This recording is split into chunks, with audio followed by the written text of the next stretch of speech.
Hello, and welcome to our series on digital publication and research workflows. Today, we will discuss Markdown as a research writing system. Markdown is a means of creating text and documents that do not have the formatting that other kinds of research and processing programs have. We will discuss why this is advantageous to you and how this works within our larger publication pipeline. So the first thing is, why use Markdown at all? What is it? Markdown is a plain text writing format. What that means is it's just simply text. You type it in, your markup, or say if you want to make it bold, you want to make something a headline, that's actually within the text itself. There is no other overhead for it. It is just simply text. This makes it human readable and machine readable so that you understand intrinsically what's going on, and a machine can look at it and know how to format it depending on what you've told it to do. This really allows you to separate content from presentation. So you spend your time working on what your research is, what your ideas are, getting your thoughts on the paper, on structuring your argument, looking at how you organize your text, rather than how that is presented through, say, Word or Google Documents or OpenOffice or something else. And so for those of us who've spent a lot of time and frustration trying to get formatting just right, or trying to get why is one line double spaced, one is not, and all of that, Markdown takes all that away. You're just making text, and you tell the computer itself will interpret that and make that something else. And this works across tools. So everything in our pipeline, Quarto, VS Code, Zotero, all use and consume Markdown. Markdown you can actually use in other programs and in other contexts. It's a very powerful way of, again, just thinking about your writing. Why research use it is, well, one is version control, that you can write a lot in Markdown and then you put it to GitHub and back.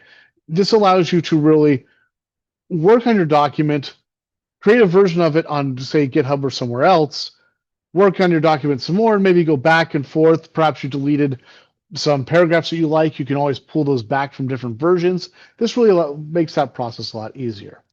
I use it in all my long form writing, papers, books, notes.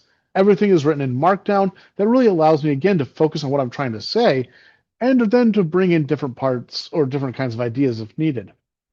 Markdown is reproducible. I can send Markdown to anybody. I can run it through Quarto. I will produce the same charts, graphs, and ideas every time. I can change some subjects. I can bring them in without worrying about formatting. This will look the same. It'll act the same every single time. And finally, it converts into whatever format I need.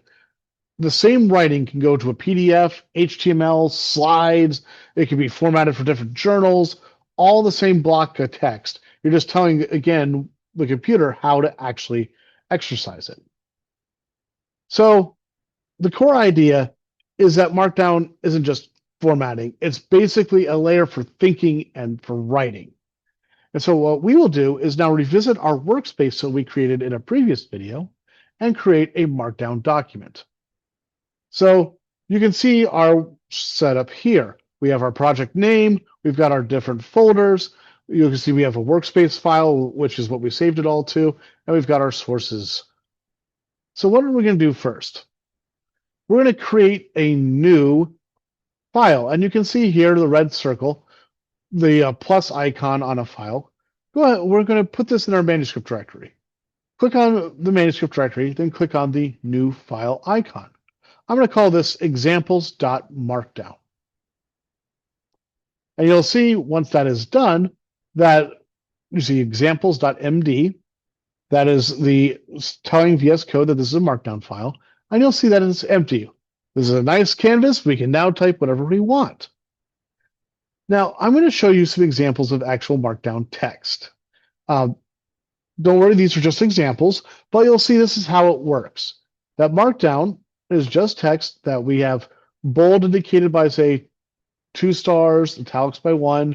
There's strike through, there's lists. You can just type, you can make links, you can put in code. This is just, again, just text. This VS Code formats it and colors it so that you can understand what's happening. But if you were to open this up in another text editor, it would simply be text. this is, again, more on the content and organization than on the style. So go ahead, type this in, and then what we're going to do next is actually show how this looks. So since you've already installed Quarto into the Quarto extension into VS Code, you'll see here with the red circle, click on that. That's the preview pane. And the preview pane will then show you all of this Markdown rendered into HTML on the right. And you can see there that we have links, we have formatting for the code, we have block codes, we have boxes that you can check on, we have footnotes, we have different sizes of headings. All of this is controlled by Quarto itself. So what we're showing here is that you can type in whatever you want, and that Quarto will be the brains that transforms that into something that you want to export or share or to publish. And so you go from, again, very simple text to something that looks excellent just simply by clicking on the Quarto preview button. This is one site of many, markdowntools.io, that cheat sheet, that will guide you through Markdown and the syntax of the language. It's very easy to learn. You can always look these things up. This is barely a page. In fact, I showed you most of Markdown on the previous slide. There are tons of tutorials on references on the internet, and Quarto itself has a wonderful reference page of all the different kinds of Markdown that it supports. The other thing that you can do is that you can actually use the word processors that you're comfortable with and export those to Markdown.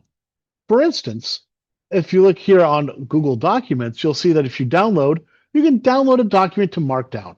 That'll preserve the headings, the formatting, and everything else that you worked on, put it into Markdown that you can then bring into VS Code and further work with in Quarto and the programming languages that we discuss. So now that you've got a workspace, now that you understand the basics of Markdown, what are we going to do next? Next, we'll talk about actual citations, how that works with Zotero. We'll talk about executions of different kinds of Python code. And finally, in the other ones of this series, we'll discuss publishing through Quarto and some of the different techniques and tools that you can use. So we hope that this was informative, and we hope to see you again soon. Thank you.